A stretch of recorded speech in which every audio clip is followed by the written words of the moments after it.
Hello and welcome to another Mobalytics video. I'm your host Virkayu, and in this one we are going to be giving you a list of the 15 best solo carry champions for Season 12. This might seem obvious to you in terms of thinking about, hey, this is the best champion to play, but that's because at some point or another they might just be abusing the meta, abusing itemization, abusing a rune set. In general, being a solo carry champion means having that early damage that allows you to snowball, that snowball potential. It means having skill ceiling so that you can mechanically outplay many people on the enemy team, or everyone on the enemy team. It also means that you can take on multiple targets, dive that backline 1v3. If they do end up sending a whole goon squad to your split push, you can actually take them on. You need to be able to influence the game rather than just your lane. I know that is a foreign concept for top laners and ADCs, but junglers and mid laners will know what I mean. In essence, champions that allow you to take over the game and make the enemy team go, well, how are we going to deal with that Aurelia? She's 1v9. And then with every team fight you win, they tilt even more. So as always, if you do enjoy these videos from Mobalytics, please consider leaving a like and of course subscribing for all the great content coming your way. And first up, let's start with the mid lane. And let's start with one of the most contentious picks in the entire game, and he was OP in jungle for many months, Talon. Now that they have gutted that, he's back in the mid lane and his win rate is sitting at a balmy 52%. That's because what he was good at, he can still do in the mid lane. Now he just doesn't have to farm the jungle. It's weird how that goes, right? His ability to farm very fast and then rotate to any situation, spam gank, and do whatever he wanted on the map was, for no better word, illegal. However, farming jungle is kind of irritating, and it's actually just easier to shove a wave. So that wave killer you have with that W, and of course it has bleed damage, you have ignite, you have mobility, and you have that all-in engage with your Q, it means that back in the mid lane, you can basically do what he can't do in the jungle anymore, because there you have to farm camps, and now you don't have to. The issue with Talon has always been a matchup thing, but if you're one of those champions that just roams so well and can never be matched, there's no reason for you to really be in lane, and bottom lane is always a double kill, you know? He's incredibly difficult to get because of his E, because of his R, so now junglers are getting frustrated with him being back in lane. There is simply no winning because this champion is frustrating to play against, and when he isn't a jungler, he is basically a second jungler, and when your support is useless, you can be that as well. So if you can't win the laner matchup, win the map matchup, and obviously the solo carry potential with the all-in and the full-on damage and assassin mode goes without saying. Next up, we have Fizz. Now, you're not going to see a lot of Fizz lately because obviously he struggles in a lot of lanes. Just remember that this list is about solo carry potential, something that once you get fed, makes you very difficult to shut down. The trick here is for you to learn how to navigate those matchups and get yourself fed in the first place. For that, obviously, we have Mobalytics' companion app that will give you all the tips you need to win whatever lane, whatever combos you might need, and of course, you can use it for Fizz. The high mobility again makes it insanely difficult for him to be ganked in the first place, and that's what we love about these solo carry champions. It means not only can you win lane, not only can you win the map, but you can also very easily avoid jungle and support ganks whenever you need to. The snowball potential is basically still unmatched because with Meshai's being still very strong, you can one-shot any other main enemy carry threat. Good old-fashioned tricks to move to dodge all things that get in the way, nice little slice and dice to get wherever you want, and then Fish 100% is going to hit the backline jinx. Low cooldowns, consistent damage output, strength in skirmishes, great against meta picks, actually something that people are ignoring, and safe, long-range scaling mages that, think their range is a good thing, don't realize that their immobility is basically a curse against the fish. Next up, we have Sylas, and you could actually put Sylas first here because even the rank 1 jungler on career, whenever he's filled mid lane, he's playing Sylas. Whenever you see a lot of people stuck with what to pick, they pick Sylas. Yes, once more, a third melee on this list, but what do they have that other non-melees don't? They either have CC or mobility or both, and then you can throw in the burst damage also. With Sylas though, what he brings forth is that W, that sustain, that bait. You think it's going to be a free kill, and then he hits the W on you while you're chasing him. Now he has more health than you, and of course it does an unholy amount of damage as well. Very difficult to shut down because of this, and we haven't even touched on his ultimate, which is yeeting all the ultimates from whatever champions in the game. The more 200 years the designs of champions become, the more 200 years his ultimate becomes as well. You know, it's always very funny when a Malphite tries to roam mid lane and try and gank a Sylas, and Sylas is level 6 and he just says, you know what, that's a great ult, let me just take that, thanks for bringing it to me. He is absolutely insanely dominant in the mid game, making him impossible to beat when fed. The thing is to navigate those slightly weaker matchups early, make sure you are doing the best you can to not just injure your lane. But the chains of freedom always will hit true as long as your jungler shows up and you know exactly how much damage you can do. Once you do that, you can push waves very easily with Q. Now we can map roam into the enemy jungle, we can go tower diving, and of course any strong ultimate is your ultimate. Power for the people. Now usually we shift to jungle, but let's keep the solo lane thing going and shift to the island known as top lane, Riven. Like a Camille, Riven has just been strong for so long, or at least very close but not too dominant, that people kind of forget and just say, well, that's Riven. And that's because her early damage, super high skill ceiling, and ability to once more outplay and overcome any odds. When you have mobility, stun, sustain, and shields, that tends to happen with good itemization. Of course, that no resource restriction means you're OP with ability haste as well. Well, this is a recipe for success if you can main it and be good at it, but a strong Riven that not only understands lane but understands the game, that rotates to all crucial teamfights, the one that really influences the game with her strong lead and ability to dive the backline. These are the Rivens you need to fear. She was already strong and the new itemization came in Season 11 and just made her even more strong. This seems to be a reoccurring theme in her history. And likewise, you're going to see a lot of commonalities here. Mobility, CCs, sustain. That's why she's hard to shut down when she's ahead. How are you going to actually get through the healing from Gore Drinker? How can you break through that healing, that HP, those shields, the stuns that she's put you in, because how are you going to kill her when you're stunned? She's one of the original 1v2, 1v3 top laners that allows you to carry if you can play this champion to its peak potential. Next up, we have Tryndamere. The fidget spinner can fight from as early as level 1 and let RNGesus bless his auto attacks, and because of this can abuse bad matchups, and then once he's done that, now he kills you on repeat. The ultimate allows him to dive and dive and dive, and you guessed it, dive some more. Any enemy that allows themselves to be chunked to put in a position where his ultimate is up and he can get you and get out, you will be punished. And this is one of those champions that really thrives on, a little bit of RNG early, but absolutely thrives on player mistakes, and when you don't respect him, it's not long before you 3-4 levels down and you can go join your team and try and fight it, but his split push is so absolutely potent when he does do that and force you guys to rotate. The crazy mobility allows him not only to actually get out of those situations, but to gap close religiously. And also then, if you do rotate to the split push and he decides, haha, you guys bought it, I'm gonna go join your team now, those immobile squishies you have, they're gonna get 2-hit. He is the embodiment of a scaling hyper carry that can split push but actually do very well in team fights if you yourself know how to actually use the E to get good entry points. But split pushing. Next up, we have Aurelia, because she has to be here. Like Riven, very high skill ceiling. If you're a good pilot, it equals free LP. The new fighter itemization rework that is coming in the subsequent patch, or when this is live, most likely it will be live at this time, will benefit her even further. I mean, she was abusing shield bow as well, that's for AD carries. She doesn't mind, she says thank you, I like this item. She can play very aggressively with all her all-ins, yes, I said that on purpose, and obviously with her ultimate that gets you that slow and all of a sudden your passive is stacked and we can go tower diving, mobility, burst, CC, and you can just tank whatever damage you don't enjoy with your W. And stop me if I've said this before in this video, but with high sustain, especially when she's full build with Vampiric Scepter and, fighting throughout mini waves with Conqueror, she can be impossible to shut down, which is kind of the point of this video. But not only with those team fights, but with that split pushing. Again, it's not something you really want to do as much as, say, a Tryndamere because your team fighting is so good. But using a split push into a team fight to clean up and flank is really one of her peak strengths.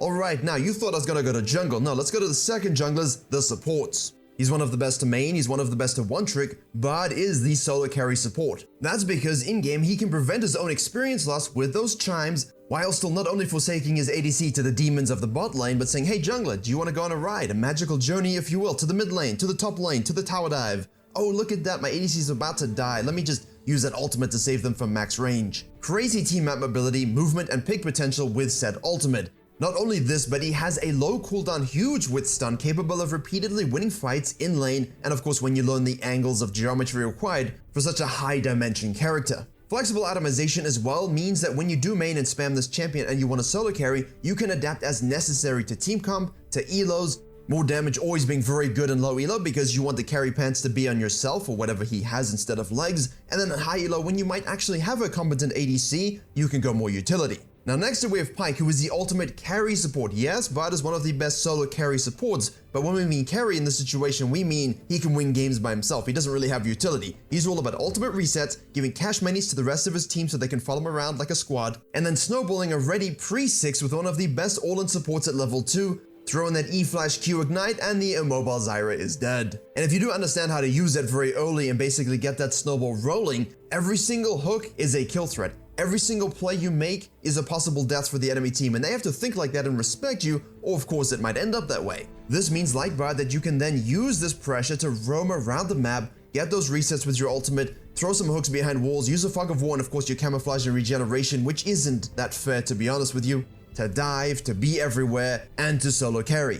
Finally, we thought we could put a whole bunch of different champions here, like an enchanter that might help you out, something that can really do a good job of solo carrying the game as a 1B carry. But in this situation, we want something that can win games by themselves, and the definition of that is Blitzcrank. My friends, it's not the 29 hooks you missed. It's the one hook that hits in the late game, impacts the most important carry, they yeet it into your team, they're silenced and knocked up, and now they're killed. And of course, when you have numbers advantage in this situation, you win those fights. However, he has a very aggressive playstyle and can punish players who don't respect you, but also punish the pilots that'll play him accordingly.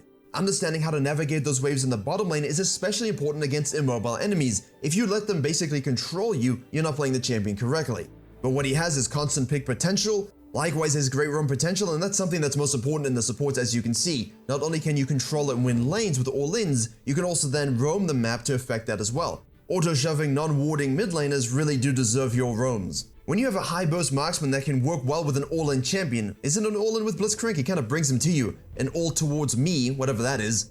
Yeah, those marksmen work best with the crank. And finally, we arrive at my main role, jungle. And obviously we have to start off with Kha'Zix, the epitome of the solo carry jungler. Now he does get forgotten in the core meta quite frequently. People kind of forget that he exists as a solo carry champion, and that's because he's not really the easiest to use in low elo. It's something that will reward time spent playing. It's something that rewards learning the champion fully, evolve paths, itemization paths, diversity within the champion design. And then of course when you understand this, it's very easy to shift him and focus him into different metas. But at the end of the day, what he has is the ability to invade and remove enemy junglers. The isolation damage on his Q, if you choose to evolve that first, means that with a small lead, a very small lead and a serrated Dirk, very few junglers can even match up remotely. And if they don't have lane prio, you know what to do. However, if you want to decide to be a little bit more of a ganker and of course a shifty bastard, then the R evolve is your key to victory. Electrocute, Conqueror, Dark Harvest, all of these have worked on him, Phase Rush 2 actually. If ever there was a more malleable jungler to use and main to solo carry throughout the years, throughout the seasons, it doesn't come to mind. However, what does come to mind is Diana, because Diana, the freshly buffed Diana, of course, right, are really supporting this playstyle. While she doesn't have the ability for you to, gank as much as a lot of other junglers, she can farm, sequence, and get ahead without precedent. You can go Conqueror, you can go First Strike, you want to be an assassin,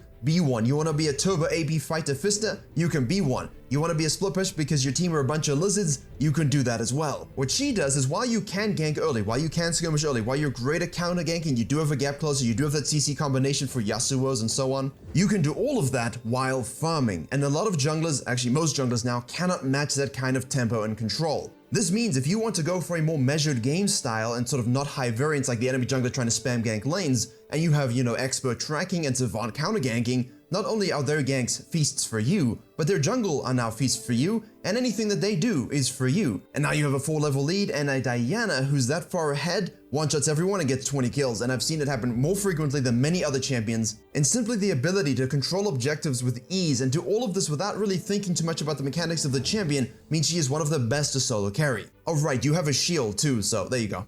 Thirdly, we really have to put Hecarim, because Hecarim is the galloping horse of the meta at the moment. Hidden OP brought to OP, and yes, it also gives us PTSD from Season 11 Chemtag meta, and yes, he's running that again at the moment. But like Diana is a full clearing jungler, and yes, you can rotate to things with your E, with ease actually, and obviously you have that ultimate to dive backlines, dive towers, and escape if you're doomed. But do your best not to be doomed in the first place, but if you are, you have that escape. The point is, with your full sequencing control to scale and get such big leads, you become an unholy damage threat for the enemy backline, and basically just becomes a bullet sponge from Destiny such that no one can actually kill you either. Fast farming, excellent control, lots of high movement speed, CC, built-in sustain. This donkey has it all to carry from the jungle. And we finally arrive at ADCs, and no, just because it's me doing the voiceover doesn't mean I made it last. Mr. Template Writer over here put them last, so you can blame him, don't blame me. It's all on Valet.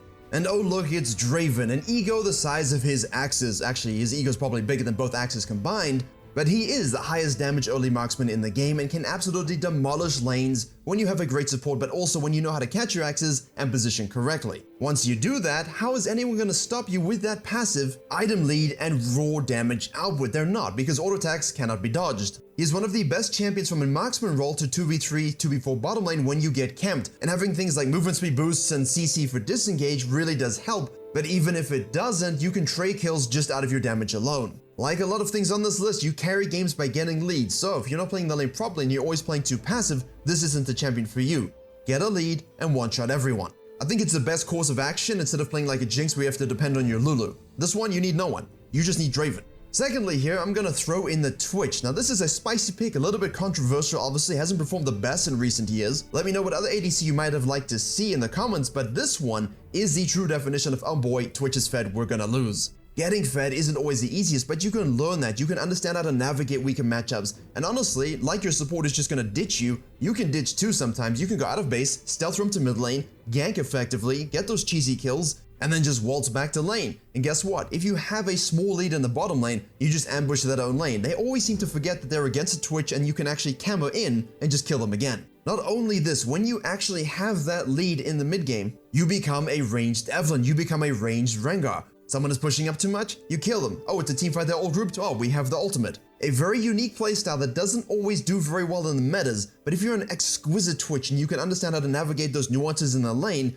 he is the epitome of smurfing on fools in the bottom lane. And yes, a lot of it has to do with abusing the stealth, but the nigh unmatched late game teamfighting with AoE damage and Q resets, versatile atomization depending on matchups, you can go AD and you can go AP. All these things help you solo carry in solo queue. And remember, don't benchmark yourself to high elo all the time. 99.99% of people are not in high elo, which means these strategies can work very easily to help you get to a higher desired rank. And with that in mind, Twitch's win rate is actually kinda good at the moment. Finally, we have to put Vayne because obviously the skill baseline is not as high as we used to think, but the skill expression in terms of ceiling is still there. A late game 1v9 powerhouse, incredible itemization, and shreds any type of target including super tanks, and they can be hard to deal with for most people, although this is season 12 so tanks are kinda stuffed bears at this stage. But nonetheless, if there is an Ord on the enemy team that has 3000 million HP, she can deal with it. And I know all you Vayne mains are looking at that Blade of the Rune King change, keep your eyes on it, let's see what they go with. The thing is, she can also outduel almost all bottom lanes when 6, especially after gaining an advantage.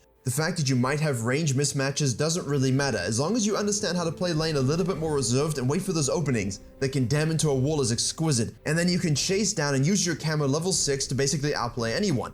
This champion is completely up to the pilot. Yeah, she doesn't really have all the fancy designs of an Akali or an Aurelia in terms of, hey, look, I'm flashy, look at my mechanical outplay, look how glorious my fingers are. But she does have very highly mechanical gameplay, and it's very rewarding when you play it well. It also helps that she's been quite strong recently, and it also helps that you can peel yourself. You can one-shot people that come to gank you when you're fed, and if your support is one of those goons that just all-ins every single time instead of trying to peel, you can kind of do that yourself, especially if you understand auto spacing, if you will allow me to throw that back to Doublelift many years ago, and how to use your passive appropriately, and of course repositioning with your ultimate. Well, there you have it, 15 of the best solo carry champions in the game at the moment. Obviously, this can change depending on the player, so let us know what champions you are using to solo carry. Myself and Mobalytics just want to see you guys improving it better, so I hope that you are finding success in Season 12. Thank you very much for watching. Please do like, share, and comment if you did enjoy and learn something. Don't forget to subscribe, as I mentioned at the beginning, for all the content coming your way very soon. For junglers, you know where to find my channel. I've been your host, Virkayu, and as always, I will see you all in the next video.